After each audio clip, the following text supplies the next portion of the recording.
ดีครับผมชาติเจริญทรัพย์นะครับพี่น้องมาชมให้เต็มอิ่มเลยกับการเกี่ยวข้าวมะลิพันเบาครับตัวขอ15กิโลละ13-15 บาทว่าตันละ13,000-15,000ครับนะแล้วแต่ความชื้นแล้วแต่ข้าวสวยครับนะเจอกับรถเกี่ยวเจ๊ชินจัดให้อำนวยกันช่างครับ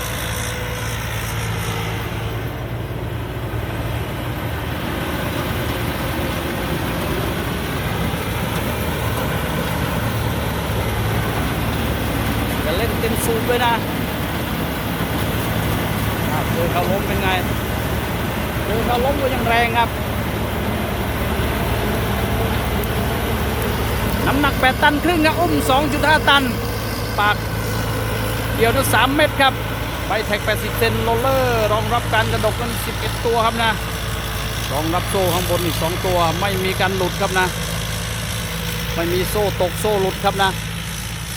ช่วงล่างไซโซ่เคยูชีสป็อกเก็ตหรือว่าล้อนำน่าจะเป็นแมงป่องครับนะเครื่องยนต์ฮีโน่6 สูบเทอร์โบ JO8C นะครับเครื่องยนต์ที่ได้รับความนิยมมากครับเกี่ยวรถเกียร์ใช้กับรถเกี่ยวหรือว่ารถดำนะครับตัวเดินก็ยอดฮิตครับติดชาร์จ12 HP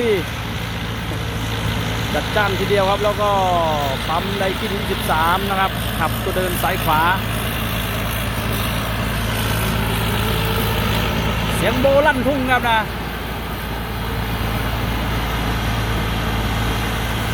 นี่อายุนามหลายปีนะคันนี้ไม่ใช่ปี2 ปีครับไม่ต่ำกว่า5 ปีครับนะเลททั้งคันเหมือนกันเกี่ยวไร่ละ550 บาทให้ในหน้าไป50ครับคนขับก็ไร่ละ35-40 บาทครับนะ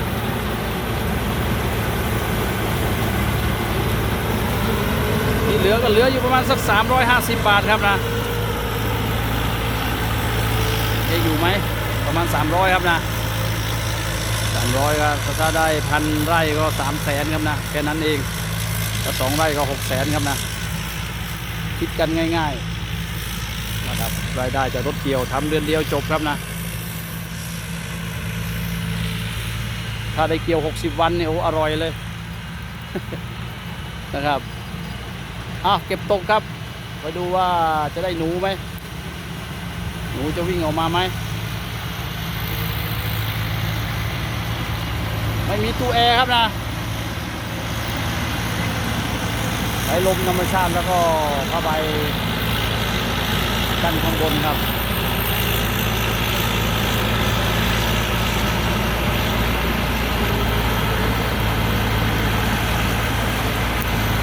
อำนวยการช่างน่าจะผลิตแถวนครปฐมครับนะ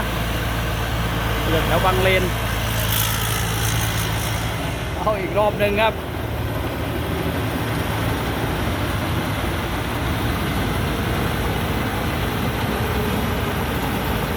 ปัจจุบันราคาก็น่าผมไม่แน่ใจครับอำนวยน่าจะอยู่2 ล้านต้นๆครับนะ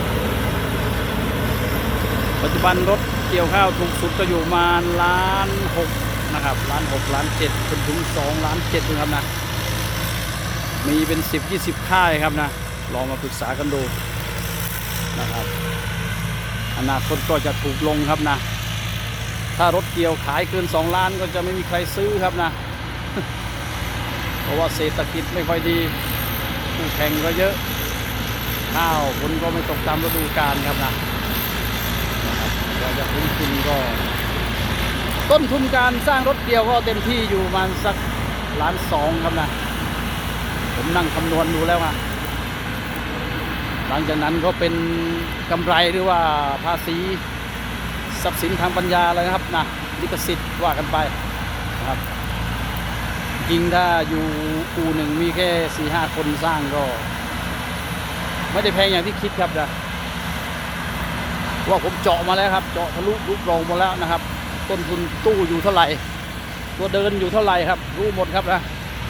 ปั๊มเท่าไหร่เค รื่องยนต์เท่าไหร่เฟรมเท่าไหร่ครับนะถ้าศึกษาดูดีๆก็ล้านต้นๆครับต้นทุนโอ้แกไม่ยอมครับนะใส่ต่อเลย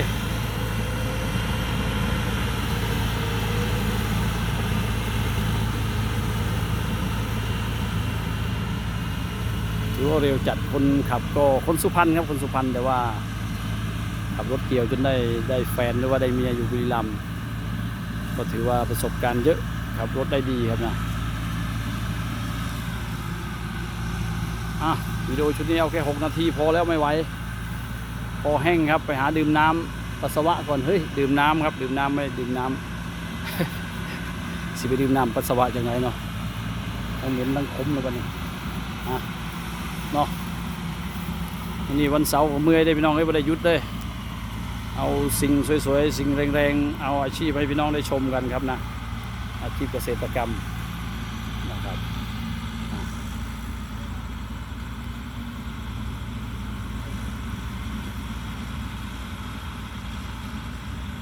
สนใจก็เข้ามาดูได้ครับ YouTube หรือว่าปรึกษาได้0982723752นะครับไลน์เบอร์โทรเหมือนกันครับส่วน Facebook ชาติเจริญทรัพย์ก็เข้าไปทักทายกันได้ครับนะอาจจะตอบช้าหน่อยส่วนใหญ่ก็จะตอบกลางคืนนะครับนะมีเวลากลางคืนประมาณสัก2 ทุ่มถึง4 ทุ่มนะครับนะตอบคอมเมนต์FC นะครับมีเวลาประมาณ2 ชั่วโมงตอบนะครับส่วนจะดู YouTube ก็ช่องชาติเจริญทรัพย์เข้าไปดูมีหลากหลายครับตอนนี้ 5,000 จะ700วิดีโอครับ 5,700 วิดีโอถือว่าเยอะมากครับก็ฝากเข้าไปดูก็กดไลค์กดแชร์กด Subscribe ให้ด้วยนะครับส่วนเพจชาติเจริญทรัพย์ก็มีให้ดูนะครับมีให้ดูเหมือนกันเป็นวิดีโออย่างนี้นะครับนะสร้างขึ้นมาเองพี่น้องก็สร้างขึ้นมาเองไม่ได้ไปก๊อปปี้ใครครับนะถ่ายเองพูดเองลงเองครับชงเองกินเองเลยนะครับอาจจะไม่ได้มีลูกเล่นแพรวๆเหมือนเขานะไม่ได้มีแดนนำหน้าไม่ได้มีตัวหนังสือโดดเด่นนะครับสำหรับ YouTube ช่องชาติเจริญทรัพย์เพียวๆครับนะเพียวๆเลยครับพูดไม่มีสคริปต์ครับใส่เลยครับใส่เต็มสูบเลยนะครับมันก็ผิดพลาดอะไรก็ขออภัยนะครับนะก็พยายามสรรหาสิ่งดีๆให้พี่น้องได้ชมกันครับ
จากโลกคุณก็ดีขึ้นครับ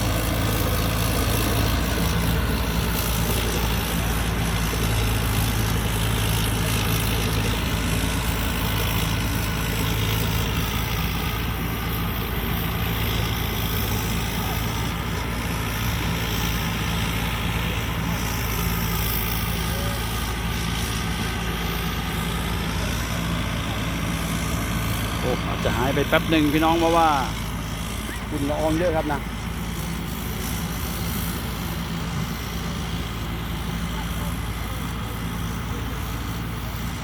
อาจจะส่องไกลครับนี่ประมาณ100 เมตรนะครับ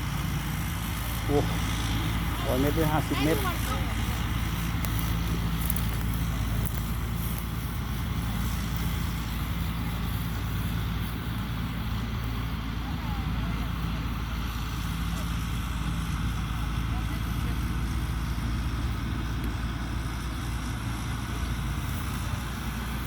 เอาจบเท่านี้เดี๋ยวพี่น้องจะเบื่อกันนะครับ เพราะว่าอยู่ไกลมากเลย อาจจะไม่ค่อยชัดเท่าไหร่ครับนะวิ่งนี้นี่2 ไร่ครับนะ